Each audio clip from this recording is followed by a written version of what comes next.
In this video, I'm going to talk about the top Alocasias that I recommend for all beginners, some for outdoors and some for indoors. Hey everyone, Pablo from Allure here, and I'm really excited about this video because I own a lot of Alocasias. I'm close to 40 different species at this point, and I get the question, okay, so which Alocasias are the easiest? Which Alocasias should I be growing first? It's my first time. And I feel like I feel comfortable enough at this point to be able to steer you away from some plants that are really difficult, which will be a upcoming video, and of course lead you to the ones that I personally consider to be the easiest for growth. So the criteria that I'm using is going to be the following. How forgiving are these plants to a non-continuous or just irregular watering? Whether because you give a little too much or maybe it gets a little over dry. That is the kind of things that will just happen to most people. We're busy, we forget to water this, we forget to take care of that. So you want to make sure that the plant that you're getting first is going to be a decent experience.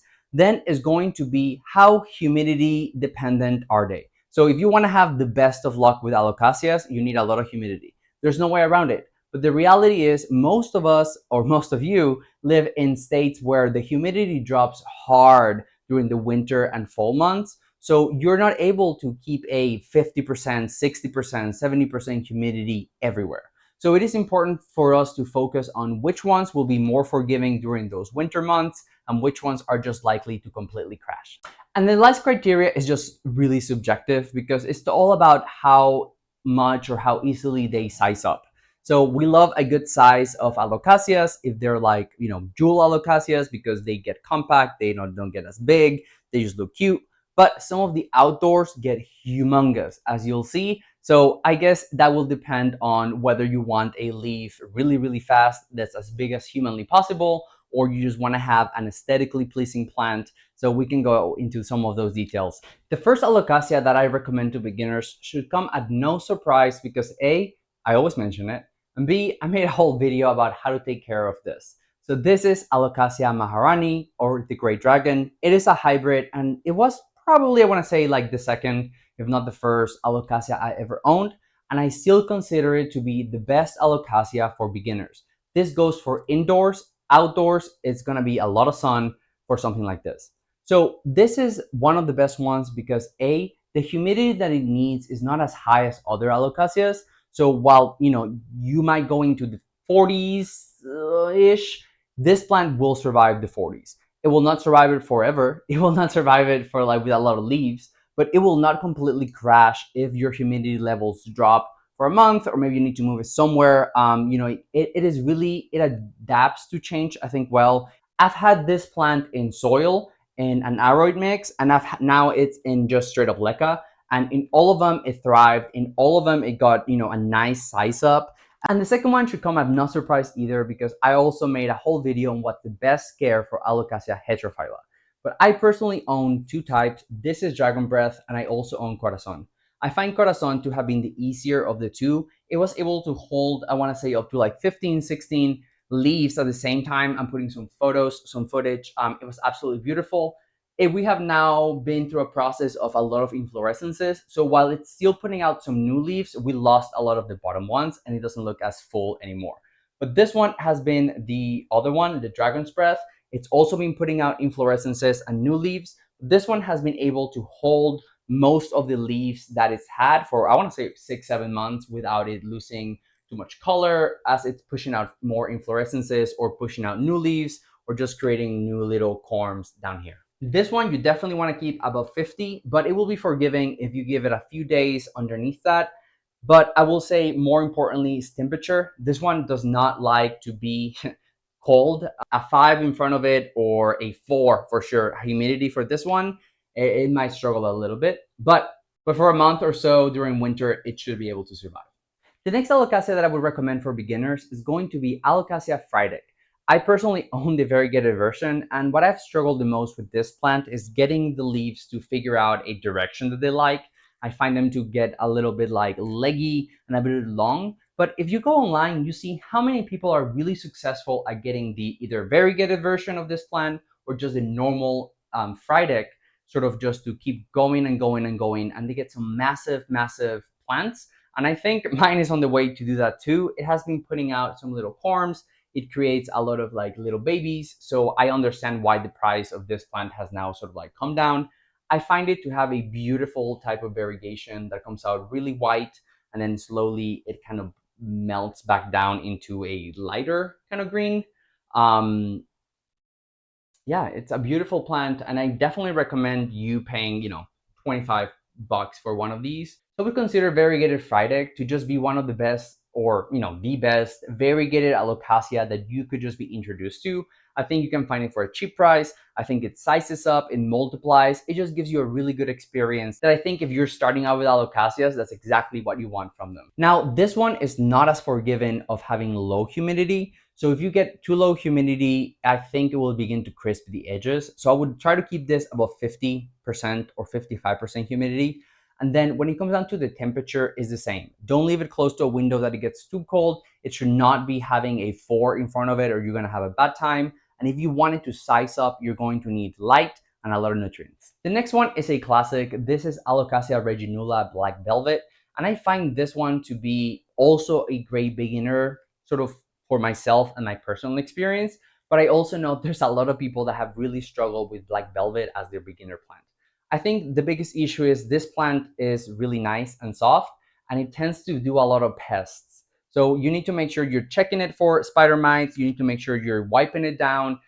It's just really easy for you to miss it because I think the leaf is just shiny and just dark. I've had a few infestations that I was surprised how far along they were on like this kind of plant because I was just not seeing it, as easily available. This, like the rest, is living in my semi-hydro pond mix.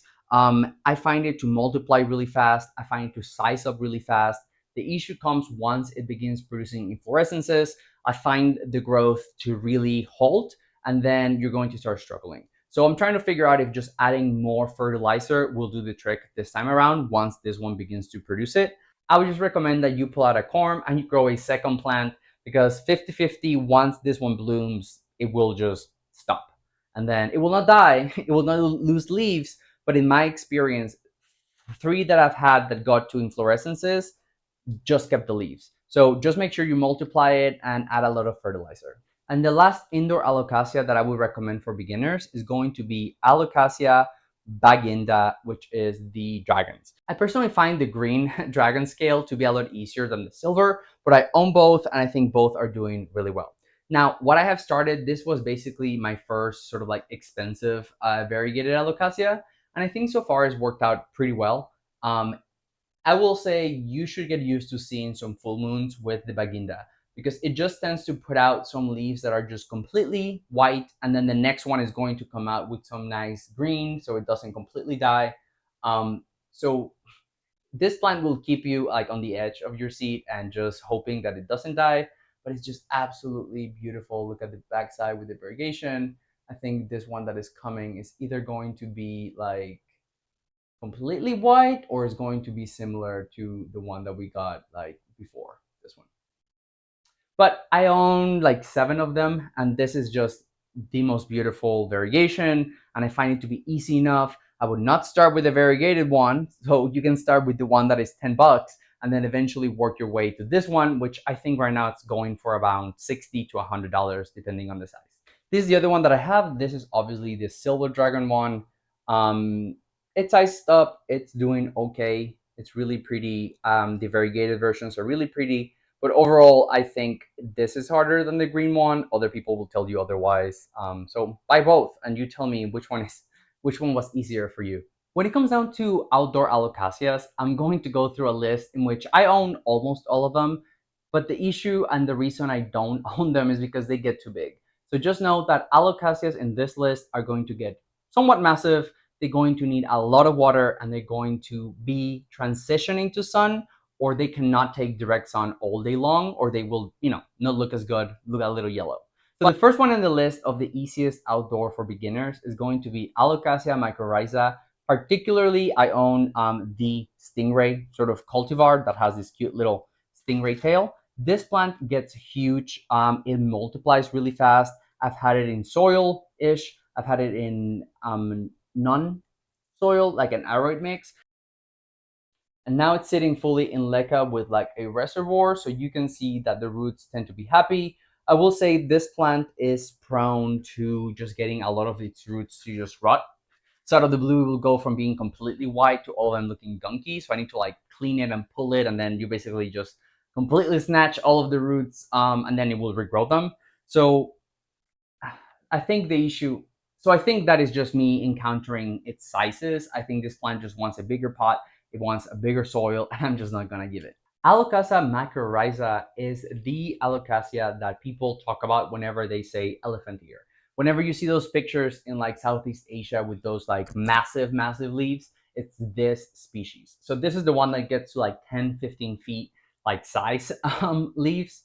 It's absolutely massive. I think I've seen it get that big here in South Florida, but honestly, you most likely will not be able to get it that big in most of the zones here in the US. The second one on my list of easiest outdoor Alocasias for beginners is going to be Alocasia odora.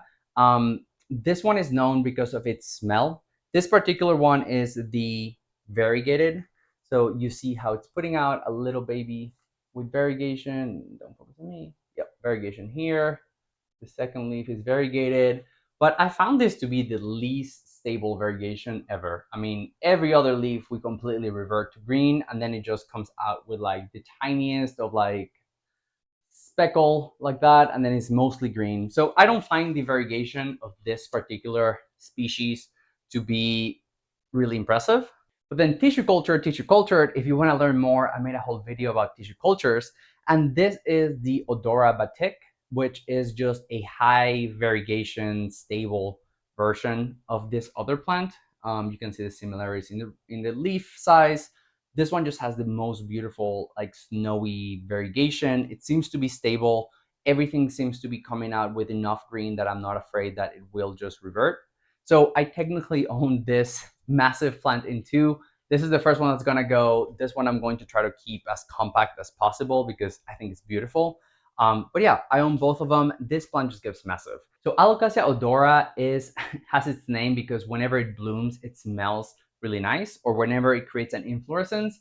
I personally have not experienced it because I've never had it create an inflorescence. I'm hoping this one goes first and then eventually this one. So that's something unique. Most inflorescences from Alocasias will smell like gasoline or just like a strong kind of like pungent smell. So I'm really interested to see how sweet this one could be. Now, the next Alocasia that is in the outdoor beginner list is going to be Alocasia cucullata. This is a plant that is fairly new for me owning it, and it's supposed to be variegated, and this variegation is most definitely not stable, but it's a pretty big, vigorous grower. It puts out a lot of leaves. It sizes up fairly quickly, and I know if you transition it outdoors, it can get really, really nice, really massive, and then it's a very interesting leaf shape that you don't see among most Alocasias. And I find it to both be interesting, and also I wonder, I'm like, are you even an Alocasia? But it is, and it's cool. I'm hoping to find one specimen with more variegation because it kind of burns in the yellow, and I'm really excited about like trying that out. Now, the last two species are going to be just from pictures and videos because I don't own them. But I know them, I've had them at a certain point, they just get too big, or honestly, they're not special enough, but they work well. So the first one is going to be Alocasia Regal Shields. This is a hybrid. You see it outdoors everywhere here in South Florida. You see it in like Home Depot. It ships well, it grows well, it will survive really low humidity. This is one of those outdoor plants that I would say could also be indoors. So Regal Shield is just a solid first plant all around that I see a lot but just don't own.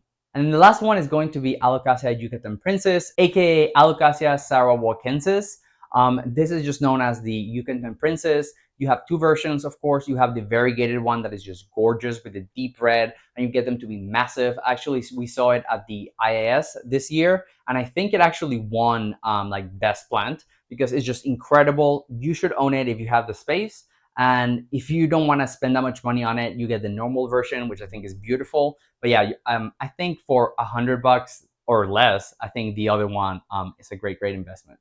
I personally would love to own one, but I just don't have the size because they just get really big and it's just beautiful. So there you have it. That's my top 10 for best Alocasias for beginners in the indoor and outdoor category. Tell me, what's your list below? What is the easiest Alocasia you've ever had? what's the easiest alocasia that you've ever transitioned outdoors, and just give a little bit of ranking on which ones do you agree and which ones you do not. So YouTube thinks that this video is the best one for you next.